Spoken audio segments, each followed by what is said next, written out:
Hello viewers, my name is Awa Sise. Join me every week to take you through the health program show focusing on preventative health, looking at different areas like nutrition and some of the plans that we have in the Gambia to take care of ourselves. If you don't want to miss this show, join me every week on Humanity Now Studio. Thank you. Hello everyone, my name is Awa Sise. Welcome to the Starfish International Preventative Healthcare Show. Today with me, I have two wonderful women here. And we're going to talk about, where we are with regards to our health status in the Gambia. We are celebrating World Health Day. I know most of us don't usually realize this day, but it's very important for us to acknowledge it and celebrate it because it's important and it has to do with our health. So first of all, I'm going to have these people introduce themselves before we go into the topic of discussion. So hello everyone. Hello Awa. Hello Awa. How are you guys doing? We're fine. We are doing great.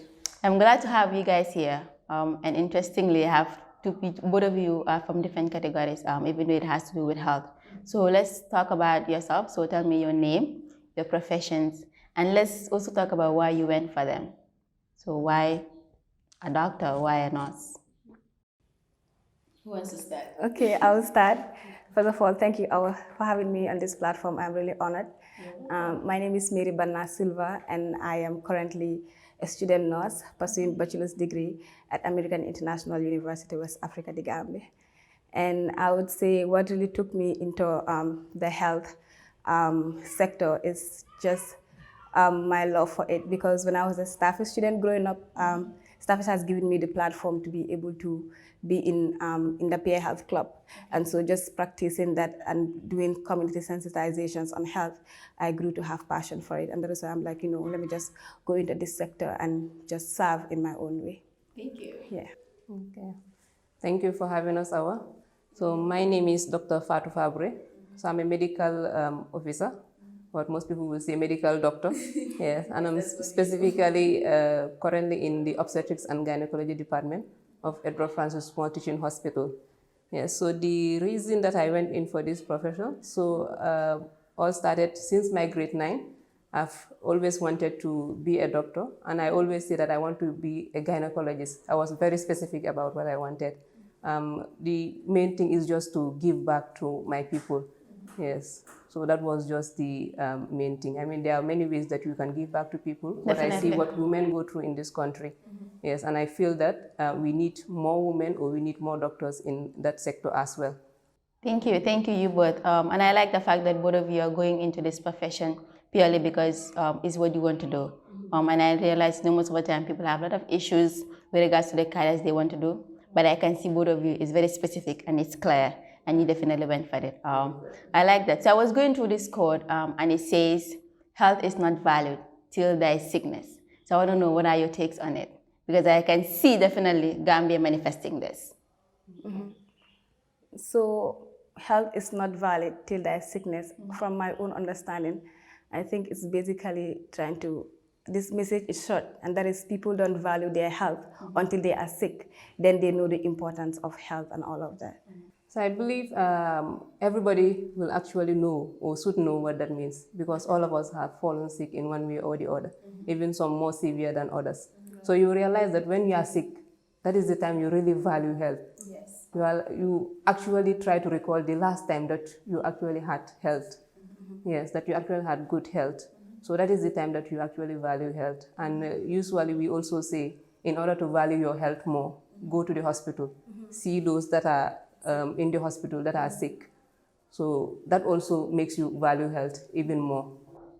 So I think for me, I know usually it should be, we say prevention is better than cure.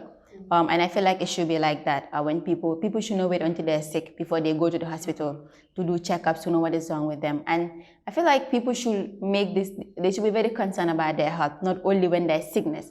Because if you look at it, then there is a lot of people that are sick and they are at the hospital.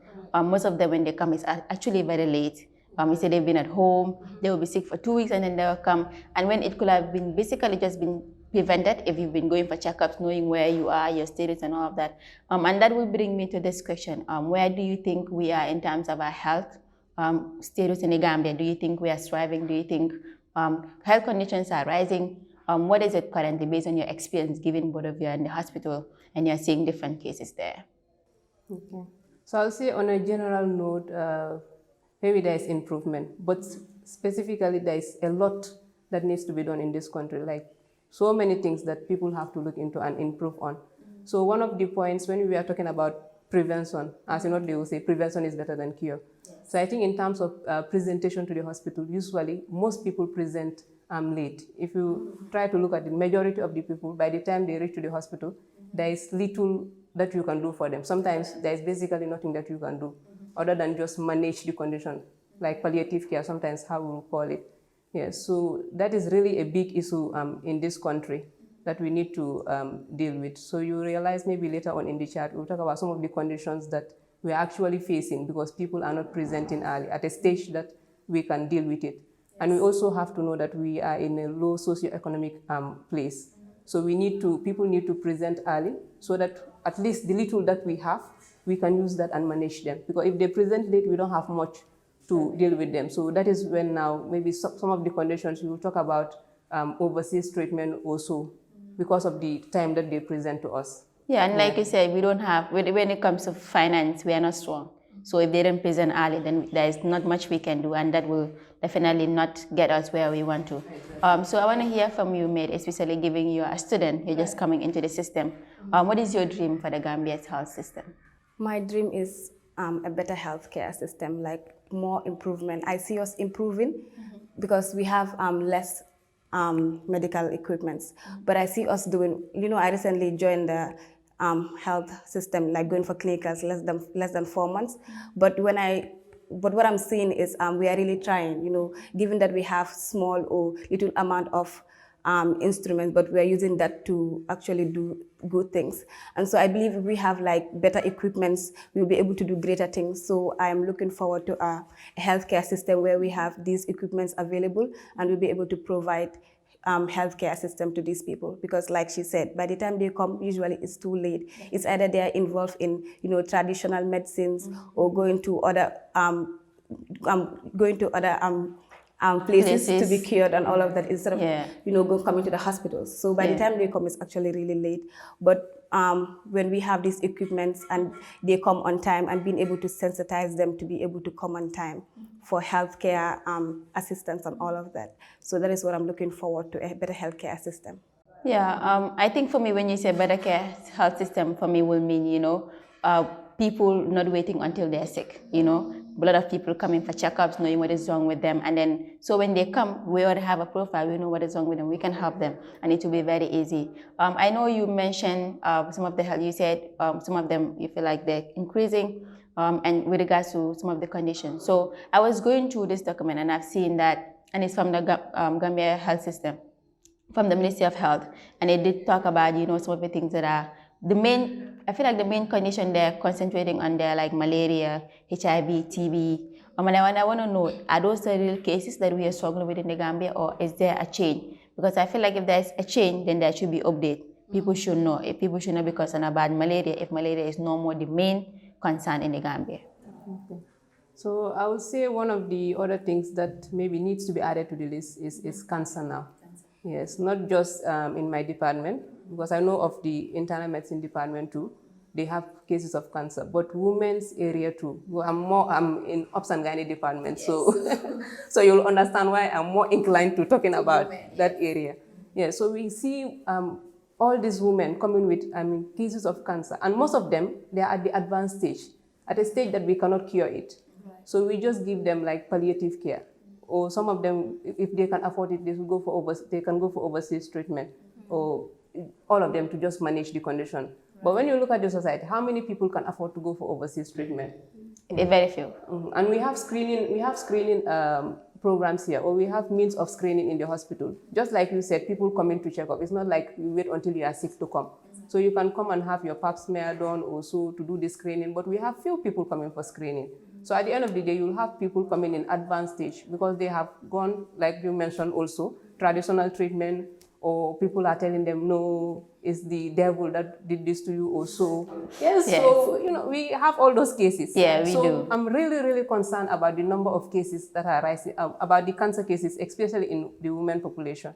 It's really worrying now. So you did mention, coming for checkups and doing all of these things. So is there a payment for this? Do they have to pay? Because I feel like if we're telling people they should come for checkups, then they should know how much it's costing or if there's any payment, and also specific hospital they can go to for checkups. Because if somebody is in Basse or very far, do they have to come to Banjul, or what are some of these hospitals that they can go specifically to do these checkups? Yeah, so I know for the screening, like the pap smear screening in Edward Francis Truman Teaching Hospital, it is free of charge.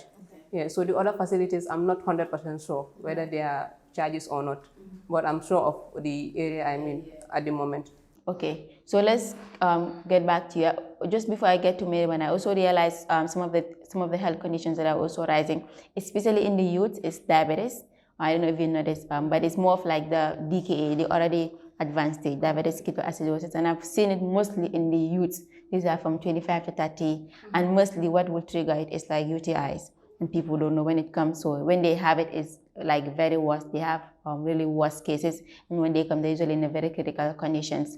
So I know these are some of the things that we have, especially with diabetes, because most of our parents, most of our forefathers, they have these conditions. So all it will take, I know, would be screening, knowing if you also have it or not, so you can monitor it.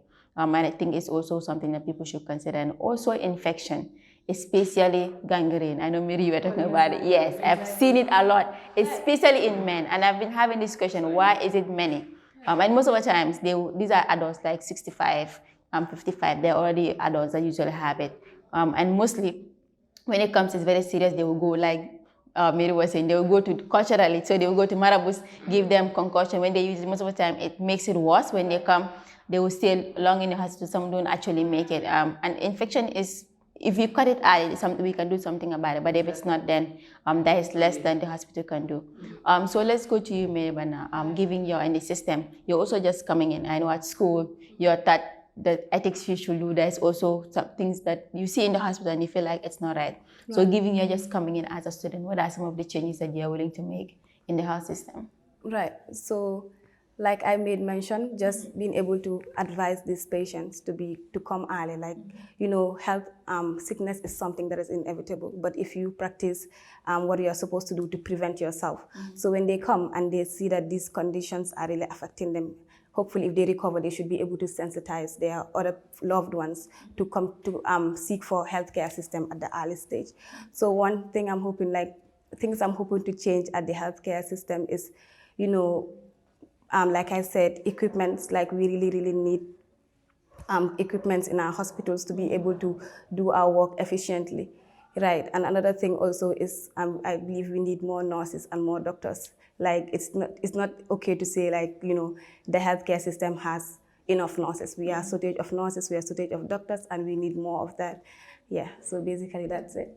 Thank you. So I would like both of you to answer this question. I know you did mention some of the things we don't have, but also giving both of you in the hospital, especially in the areas of women, what are some of the instruments or some of the needs that you feel like we need in the Gambia to improve our health system?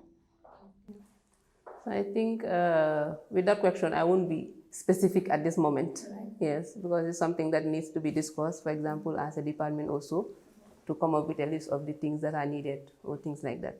But obviously, every department, there are needs in terms of instruments. I mean, so many things. We have needs in every department. So, yes, so to move away from the question just a bit, I want to mention something.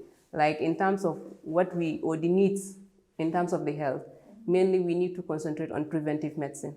I believe looking at our socioeconomic status, as I mentioned earlier, preventive medicine is what will work best for us.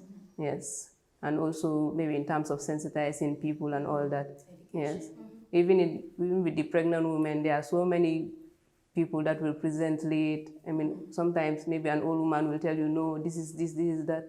Yes. So, and if you want to talk, if you talk, they will start saying, no, this is how we have been doing it also. Right. Yeah. So there should be a way that we can go into the communities and talk to them.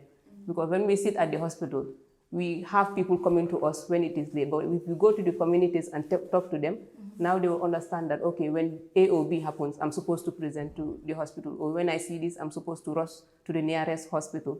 So sometimes I don't actually blame them totally because they don't know.